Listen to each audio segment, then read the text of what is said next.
उसको भी हमारे बाबा गोस्वामी तुलसीदास जी लिख दिए। राम कथा जे सुनत यघाही और रस विशेष जाना तिन नाही। जिन्होंने राम कथा को सुनने से जिनके मन में यह आ गया कि मैंने तो यह जानता हूँ, यह कथा को मैं सुना हूँ बहुत अच्छी तरह से, तो यह समझ लीजिए उसने भगवान के नाम का, कीर्तन का, चरणों में प्रेम का विशेष को उसने जाना नहीं। रस विशेष जाना तिन नहीं। और जब भी आप यह सुनेंगे आपको नवीन कथा लगेगी। यह परमात्मा कथा है, भगवान की कथा है। और इंसान की कथा को आप कोई अपना जीवन भर अपनी कथा को बताता रहेगा।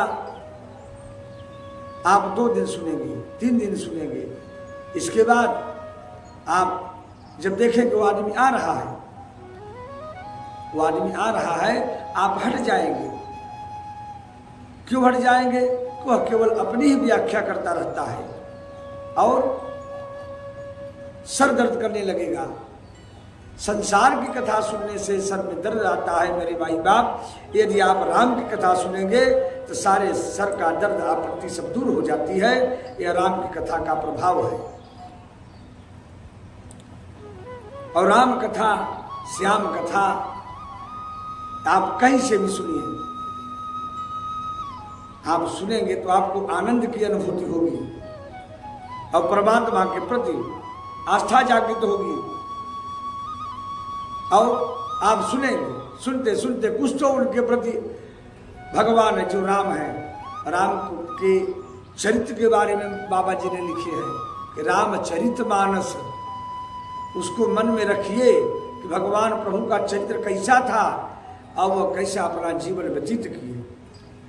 हाँ, और जिन लोगों ने राम के चरित्र को सुना और कुछ अपने ऊपर लागू किया तो निश्चित रूप से वह संसार के भवसागर से वह दूर हो जाएगा और भगवान के चरणों में उसका अभिवादन वह बढ़ता जाता है और घटता नहीं है वह।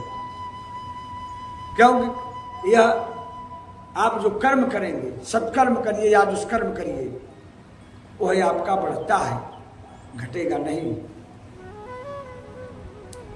क्योंकि जिसकी प्रवृत्ति जो बढ़ जाती है वह बढ़ती ही जाती है। यदि पाप में हमारी आपकी प्रवृत्ति बढ़ गई तो पाप बढ़ता जाता है। छूट न अधिक अधिक अरुझाई। और यदि परमात्मा के प्रति हमारा आपका प्रेम बढ़ जाता है तो परमात्मा की कृपा, हमारे संतों की कृपा जब होती है, सद्गुरुओं की कृपा होती है, तो परमात्मा के चरणों में वो बढ़ती जाती है, वह घटती नहीं है। जब चल दिया तो चल दिया और तब रुकेगी नहीं। पहले परमात्मा का तो बन के देखो, लेकिन कहां से कोई बनेगा जब यह काई रूपी मोह हमारे आपके तन मन धन में यह व्याप्त है। मन वचन कर्म सभी जगह माया रूपी जो काई जिस तरह से जल के ऊपर मोटी सी काई पड़ जाती है तो नीचे का जल नहीं दिखाई देता, वो काई दिखाई देती है। और जब काई वह हटेगी तब समझ में आएगा कि हाँ यह जल कैसा है, निर्मल है। अब इसके अंदर जब बहुत निर्मल यह जल हो जाएगा तब अंतःकरण नीचे तक वो दिखाई देने लगता है। इसके नीचे क्या है, मणि है कि क्या है।